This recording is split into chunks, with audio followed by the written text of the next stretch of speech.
Hello guys, welcome back to our YouTube channel. Ngayong November 30 guys, habol tayo para sa latest update ni Honor. So guys, antabayan na natin ang mga next video natin by this December.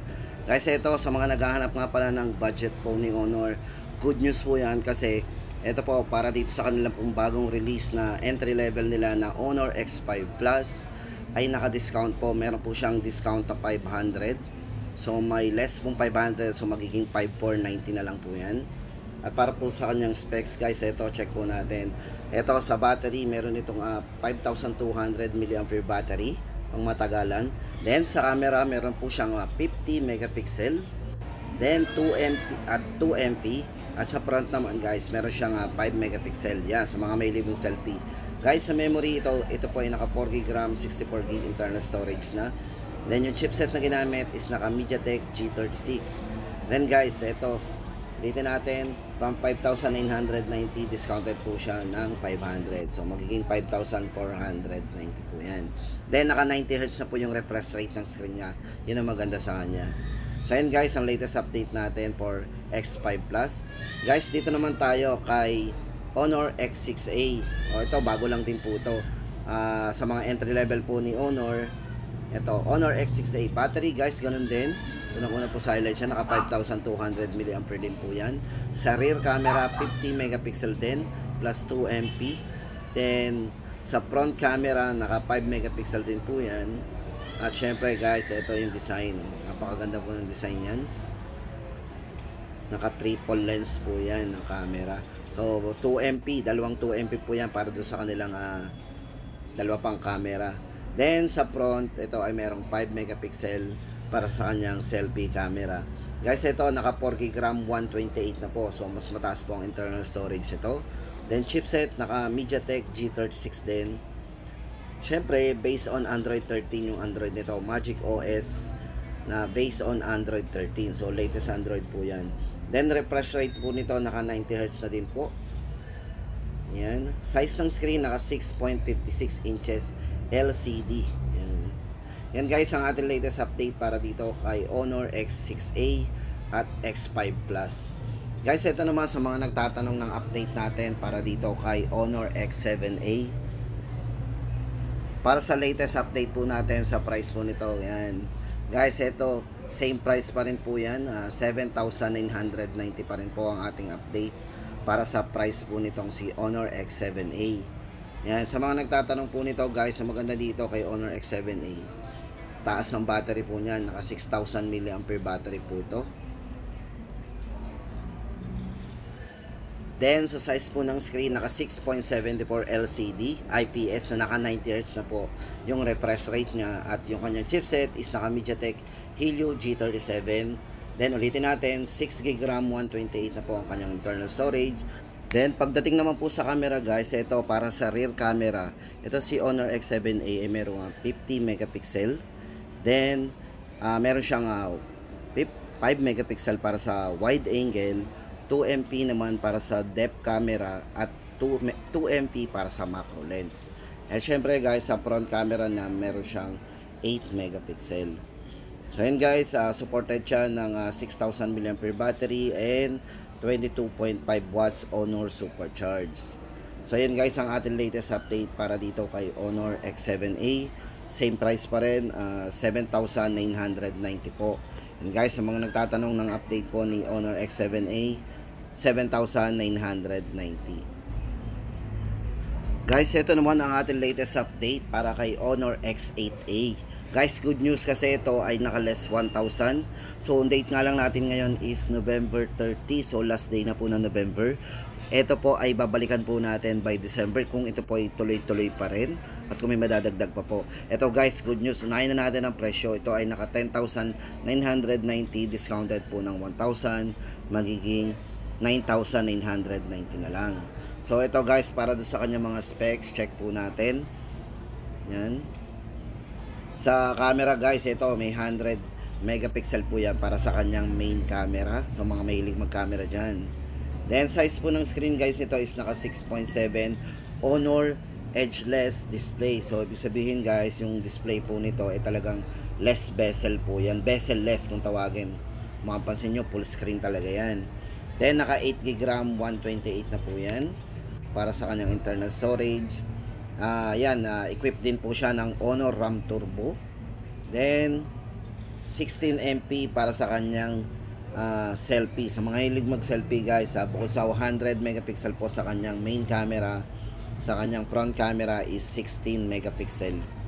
Yan, tamang tama po yan sa mga mahilig mag camera. At yan guys ang ating update para dito kay Honor X8A. So yan guys, abot pa kayo ngayong November 30 para sa discount na 1,000. 9,990. Tapos guys, ito tuloy-tuloy na tayo. Punta naman tayo, alamin naman natin ang price po ngayon ni Honor X9A. So ito pa yung isang nag-trending sa kanila before. Ito yung matibay yung screen. Pero guys, ang maganda dito kay Honor X9A, ito ay napakanipis at magaan. Then ito guys, price update natin dito is 16,990 pa rin. Ito para sa kanyang specs guys, ito ay naka 6.67 OLED na naka 120Hz po yung display. Then naka QSD 695 5G 6nm processor ang ginamit sa kanya. Then naka 8GB RAM plus 256 naman para sa kanyang internal storage. Then meron din po siyang 5GB Honor RAM Turbo. At kung sa camera naman guys, ito naka 64 megapixel, then 5MP para sa wide and 2MP para sa kanyang macro. Then guys, ito para naman sa kanyang front camera, naka 16 megapixel po yan, front camera. Then battery, ito po ay merong 5,100 mAh battery. Then supported po ito ng 40 watts Honor Supercharge. So price update natin guys, 16,990 pa rin.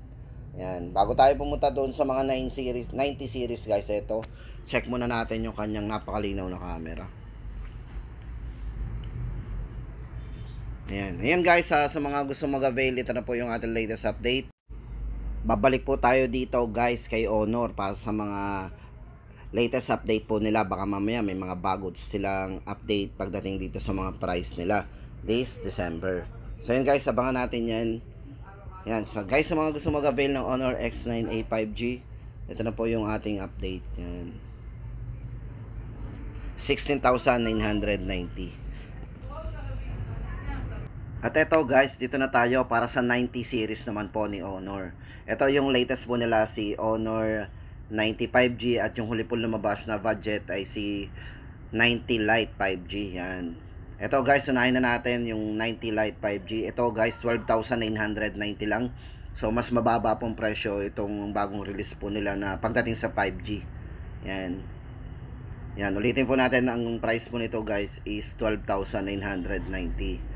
At ito para sa mga specs and parameter guys, check po natin. Unahin na natin yung kanyang main camera. Ito po ay merong 100 megapixel para sa kanyang ultra camera, plus 5MP para sa wide lens and depth camera then 2MP para sa macro camera. At kung front camera naman guys, ang pag-uusapan nito ay merong 16 megapixel para sa mga mahilig mag selfie. Yan, 16 megapixel. At yan ang ating latest update guys dito kay Honor 90 Lite 5G. And 12,990. Tapos guys, punta na tayo doon sa kanilang pinaka top of the line o yung pinaka flagship po ni Honor. Ito po si Honor 90 5G. Ito guys, naka curve po yan, napakaganda po yan, napakanipis sa design. Check po natin. Pero guys, maganda dito kay Honor, mapansin nyo pag nakatapat yung ating video, isa sa pinagmamalaki po nito guys, yung kanyang PWM dimming, yung 3,840 something na yan, na ay ano yan, para sa mata yan. So mapansin nyo, nakatapat yung video natin, wala kayong nakikitang flickering. So yan yung isa sa pinagmamalaki, parang naka zero flicker to eh. Yan yun sa maganda, hindi lang yung nakikita ng mga tao. Then guys, ito, check po natin yung mga specs nito guys. Para sa mga specs and parameters, ito, check po natin ang kanyang full specs. Ito guys, check muna natin. Para sa camera, isa po sa pinaka-highlights po nito, yung kanyang 200 megapixel ultra clear camera. Then 12MP para sa ultra wide camera, 2MP sa depth camera, and 2MP para sa kanyang macro camera. At kung front camera naman guys, meron itong mataas na 50 megapixel para sa selfie camera niya. Mamaya po, check po natin yan. Pero sa ngayon, atin mo nang alamin lahat ng kanyang Then sa memory guys, ito ay merong 512 gig na internal storage. Ang RAM po niya is 13 gig RAM. Then para naman po sa kanyang chipset, ito tamang-tama sa mga gamer. Ito ay naka Qualcomm Snapdragon 7 Gen 1 Accelerated Edition po yan. At syempre para sa OS, Magic OS 7.1 based on Android 13. Then refresh rate ng screen guys, ito ay naka 120Hz refresh rate na ng screen. Then size po ng screen to is naka 6.7 AMOLED display. So guys, ito meron siyang eye comfort display. Yan, quad curve display. Then yun sinasabi ko kanina, naka 3840Hz PWM dimming display. So kung mapansin nyo, anti-flicker po yan. So parang ito pa lang yung may zero flickering na hindi po nakikita ng mga tao.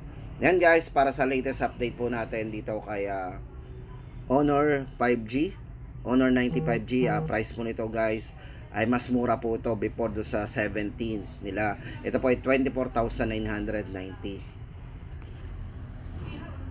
At yun guys, ang ating latest update sa mga gusto mag-avail ni Honor 95G. Yun po yung ating update ngayon. Ulitin natin, 24,990. Then pagdating naman po sa mode of payment guys, ito naman ay cash, credit card, and home credit. Meron po sila available. At syempre may mga promo po sila pagdating sa kanilang mga high-end na mga zero interest pagdating sa mga major cards. So yun guys, yan ang ating latest update dito kay Honor 95G. Yan, gusto nyo ng malinaw na camera, 200 megapixel, yan po yung ating recommend sa inyo, si Honor 95G. At syempre yung sinabi ko kanina, meron siyang anti-flickering. So yun, safe yung mata natin dyan. So yun guys, see you sa mga next vlog natin. By December mag-update ulit tayo para sa mga latest po nilang update.